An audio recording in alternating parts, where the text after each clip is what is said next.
Broadcasting from the business capital of the world, this is the Podcast Business News Network. As a parent, when you had very small children, you might have said to yourself, when they're infants, toddlers, babies, you said, man, you know what? Once you get past the sleep thing and get into a rhythm, it'll get easier. It'll get easier. And then, when they're teenagers, it's their self-sufficient. It doesn't get easier. I'm sorry. It does not. We like that was a lie, but it was a lie to keep you going. Yes, just that like all babies are cute, because if they weren't, we wouldn't be. Right, and all babies sleep through the night really early on. You don't need to worry. None of that. We're going to focus on teenagers today, and what's that like for parents, the dynamics between them, the moods and emotions that teenagers exhibit, and how to deal with all of this. And she does just that. She's a licensed psychologist, and she's back with us. Gloria Vanderhorst is on the program. Welcome back. How are you? I am good, and thank you for having me back. I enjoy talking with you. Same here. Learned so much, and I have a feeling we're going to unpack a lot here today. There are a lot of challenges nowadays for teenagers. Tremendous, yeah. Yeah, and we mentioned this a couple of episodes back, that there's a mental health crisis in the United States, and the biggest hit demographic are teenagers. Our teenagers, yeah. And more so girls than boys. Mm-hmm. COVID. Now we're out of it, but has that had an impact on our teenagers? It's had a tremendous impact. If you think about it, they've been in that state of school online for 2 years. Mm. That's isolation. Yeah. For a teenager. All right. They don't go to school to learn. Let's face it. They don't go to school to learn. They learn when they're in school, and there is a small percentage of them that are highly motivated to learn. But they go to school to socialize.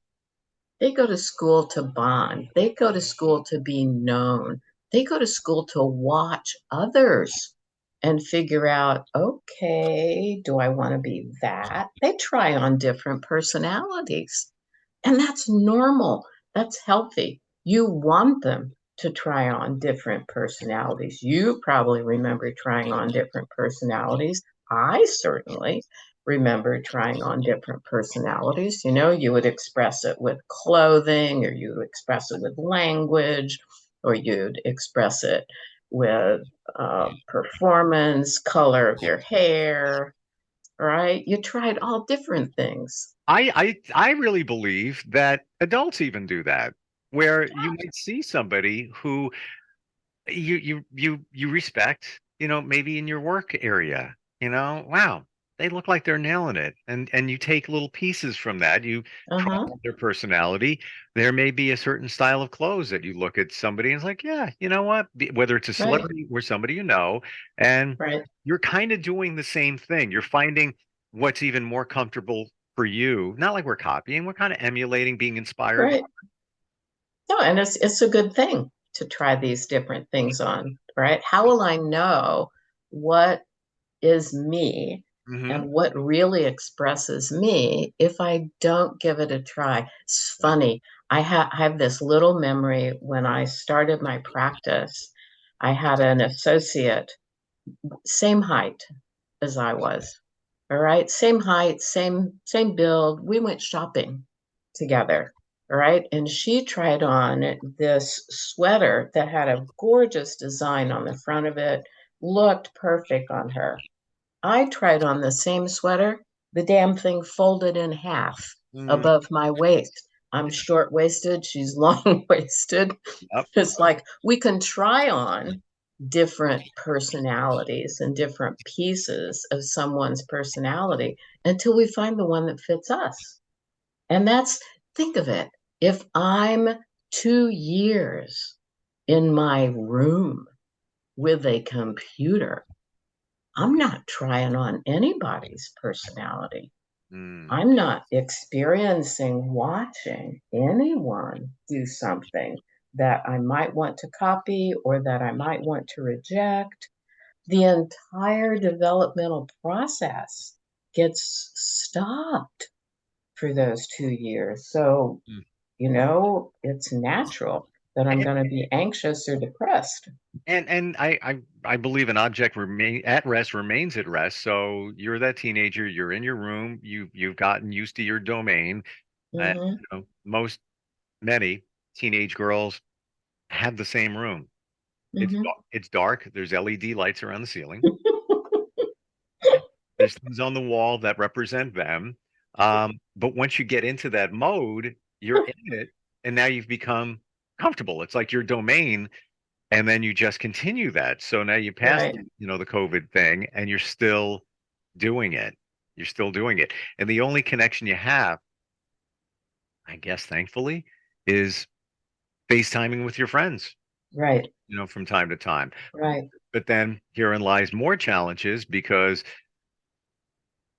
then personalities conflict, and now right, you can't even you're not even in person to work through those. Now it's really click. right, right, And then there's animosity, and there's a whole other situation going on, which part of that I believe is why the mental health challenges or the crisis is hitting teenage girls now, because right. it's a I love your room example, all right? Because in a normal world, that girl spends what, maybe 10, 15% of her time in that room because she's out at school, she's out with her friends, she goes to her room maybe to do her homework and head to bed, but she's Yep. not spending a lot of time in that room. She's decorated it the way she absolutely wants it. And yes, it's her space,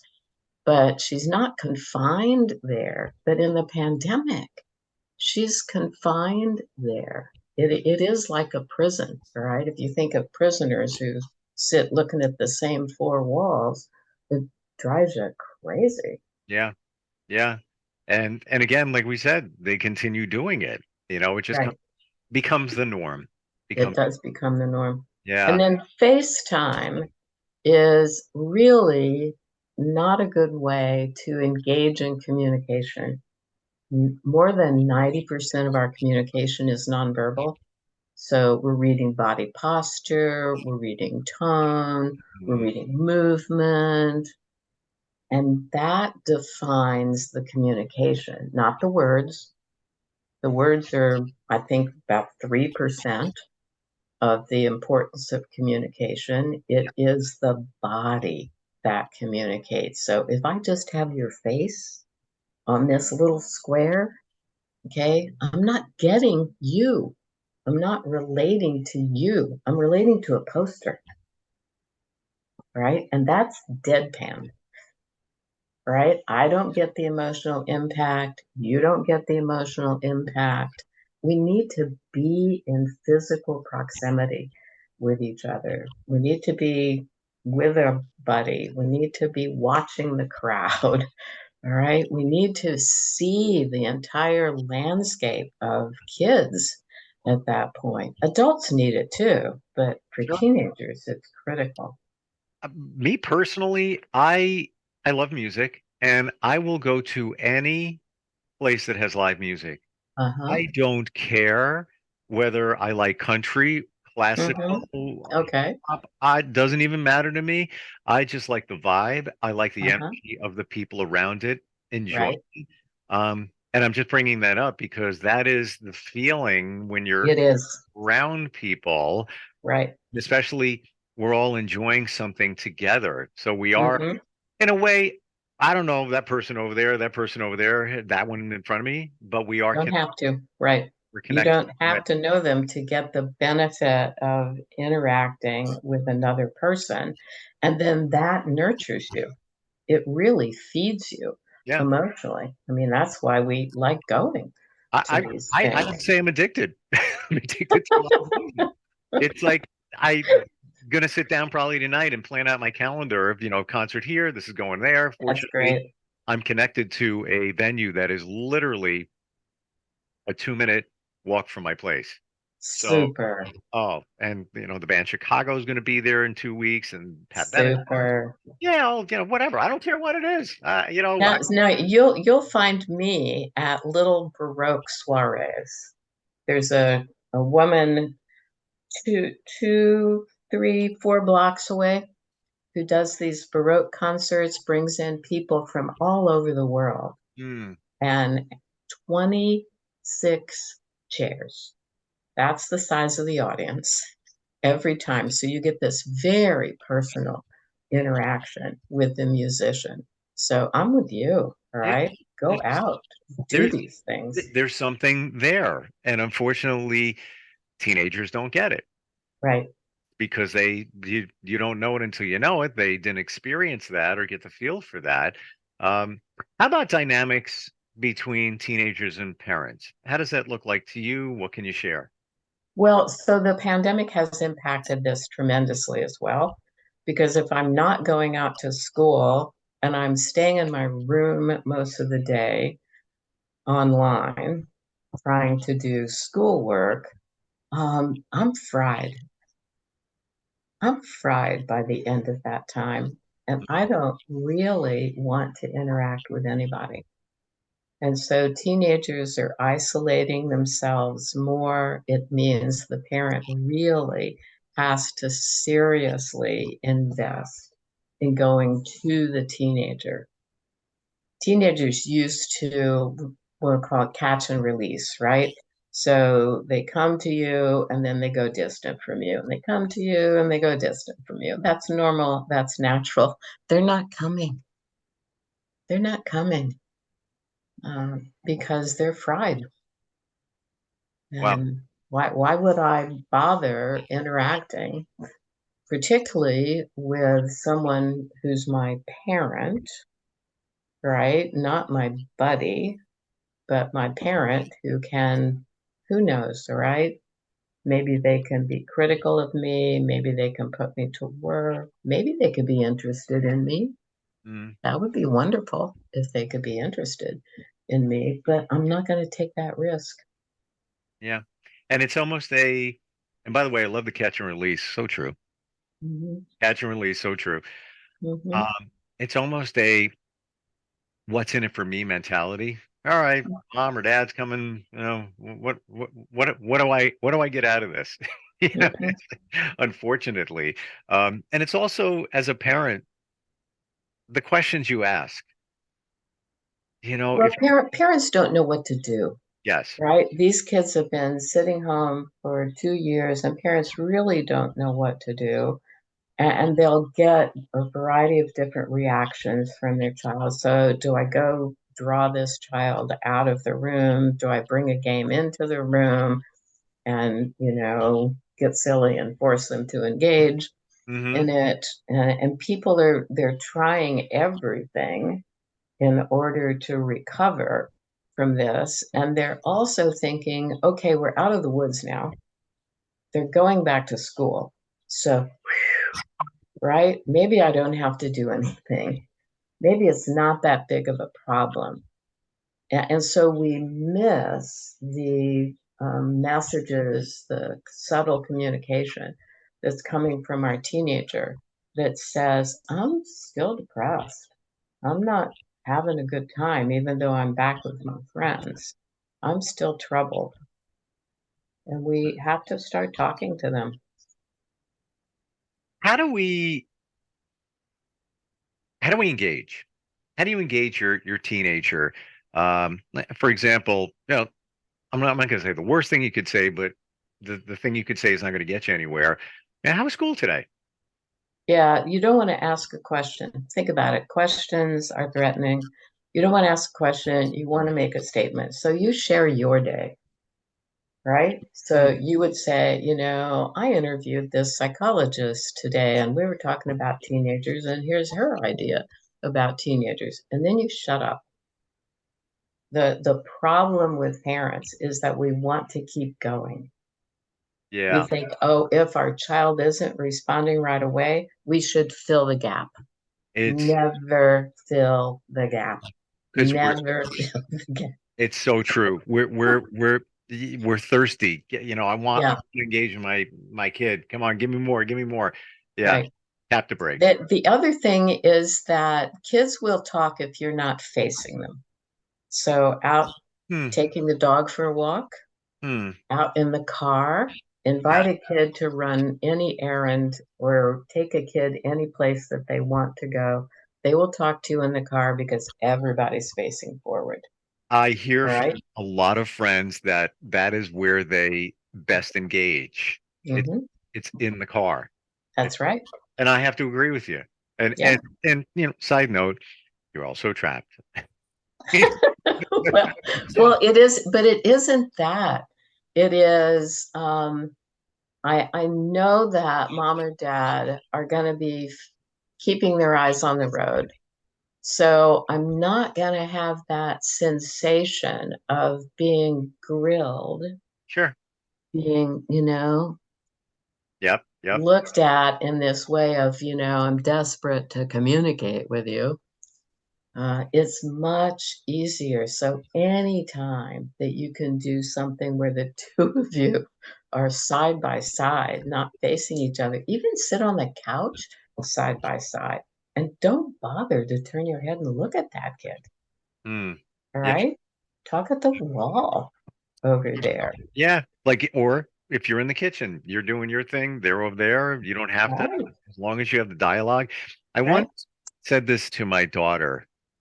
Now, it's about maybe a year ago, year and a couple of months. I would say, and I don't say anything unless I genuinely mean it. And I Mm-hmm, say, your hair looks great today. No, it doesn't. mm-hmm, Eh, mm-hmm, I would try. I just wanted to know. It really looks great. Like mm-hmm. what product did you use in your hair? I don't know. So one day I changed it all around and I said, what is it like to have the shiniest hair in the world? And right away, oh well, if I'm using this stuff in here. I just started using blah blah blah blah blah blah blah blah blah. I just changed my approach, and what a difference that And made. it worked. And it That's worked. great.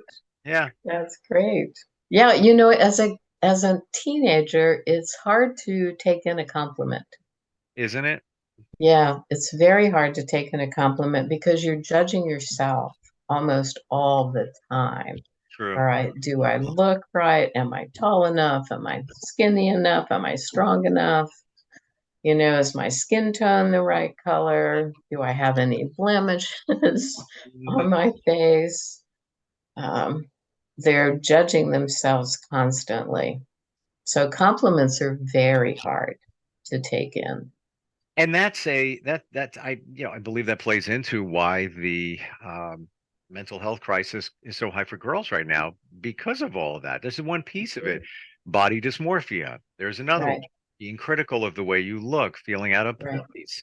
Um, I also believe it's why a lot of teenage girls now just wear big sweatshirts, right. baggy Yeah. sweats, which Hmm. whatever. It could be 90 degrees out. That's what they're Yeah, wearing that's right. because Right. they're But they're going to cover everything up. And if you think about all of the imagery that girls get hit with, they're constantly hit with these beautiful, skinny, tall bodies with perfect breasts and perfect butts. And you're not going to fit into that category, right? Less than 1% of the teenage girls are going to fit into that category. And so you immediately want to cover yourself up so that you don't feel a sense of embarrassment or get this sense that everybody is watching me and judging me. so I guess it would be a pinnacle question, Gloria.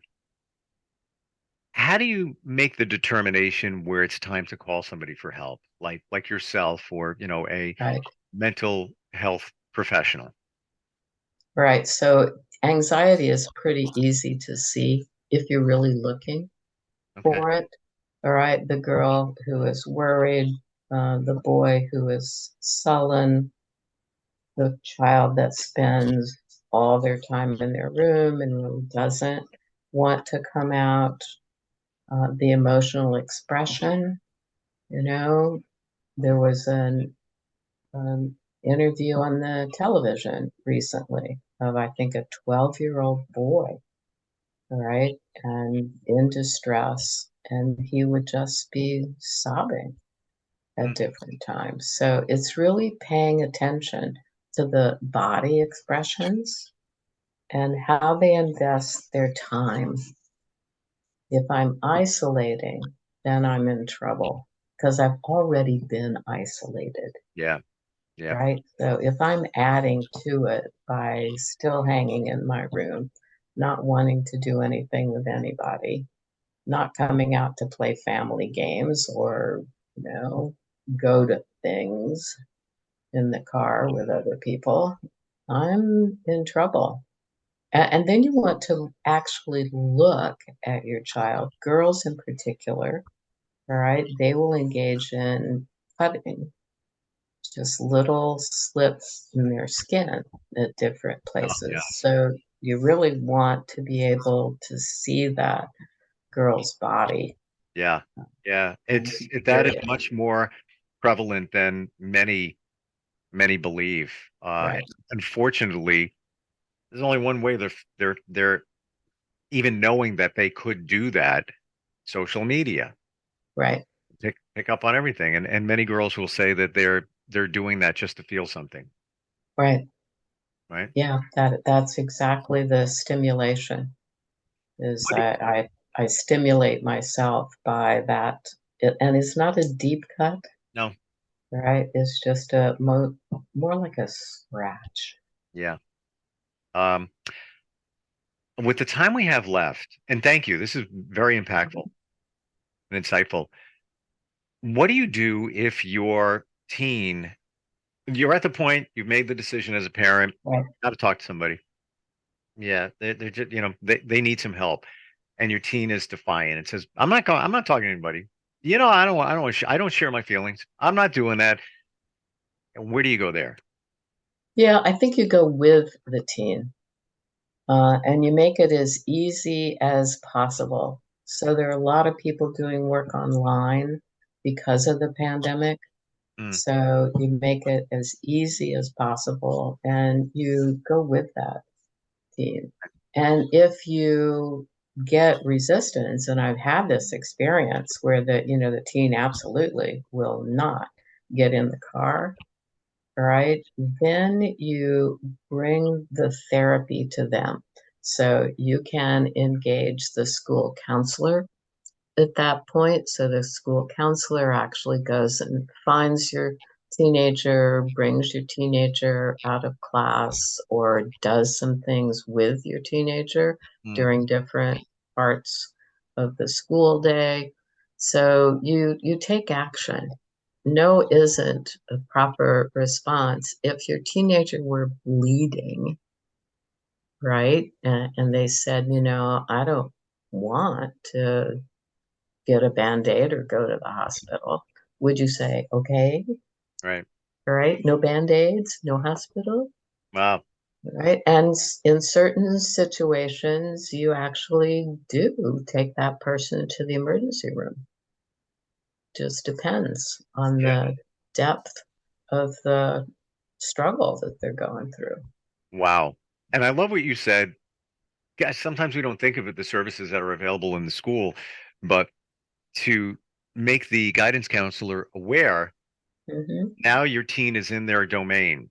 If Right. if it's going to see somebody, they get in the car, that's just Hmm. office, walking in there, Hmm. and then also doing a Zoom video. Here, Right. I'm gonna be with you. We're gonna start it off together. All you gotta do is look at the screen and talk to somebody as much as you want to, and then Right. And so many schools nowadays have these small guidance groups, maybe 6, 8, 10, that meet with a counselor on a regular basis. So kind of making the group aware yeah, that this teenager is struggling with or in trouble with, so that they get group support is really.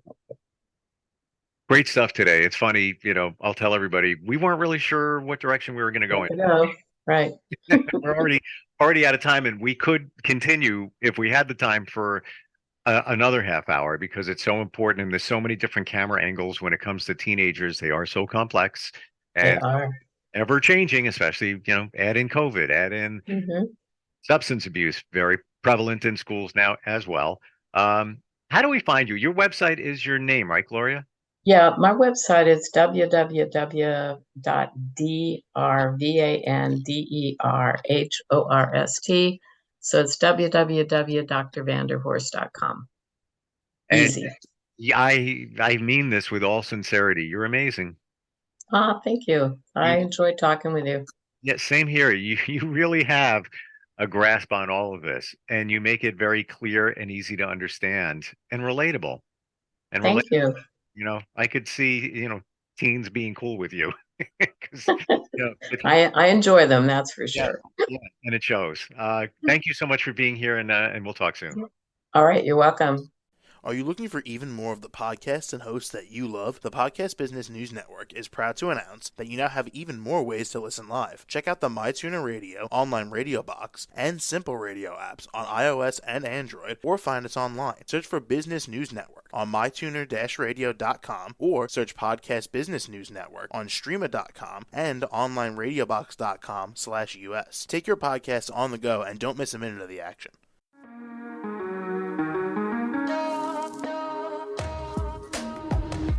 Broadcasting from the business capital of the world, this is the Podcast Business News Network. For nearly 2,000 severely injured veterans, everyday life has become filled with barriers. Day-to-day simple tasks can become pretty daunting. I have to carry my chair up 2 flights of steps or have somebody do it for me. What scares me the most is just the falling. When I'm struggling with my house, I think, to have that one great barrier just knocked down, it's crucial. Home for Our Troops is a wonderful nonprofit that builds a mortgage-free, fully adaptive, handicap-accessible house. And there's no catch. It'll be our very first home that we've ever owned. This is a game changer. This is where your life begins again. We need you to join us in completing this important mission. Please visit hfotusa.org and help build homes and rebuild lives. Because of you, everything's going to be okay.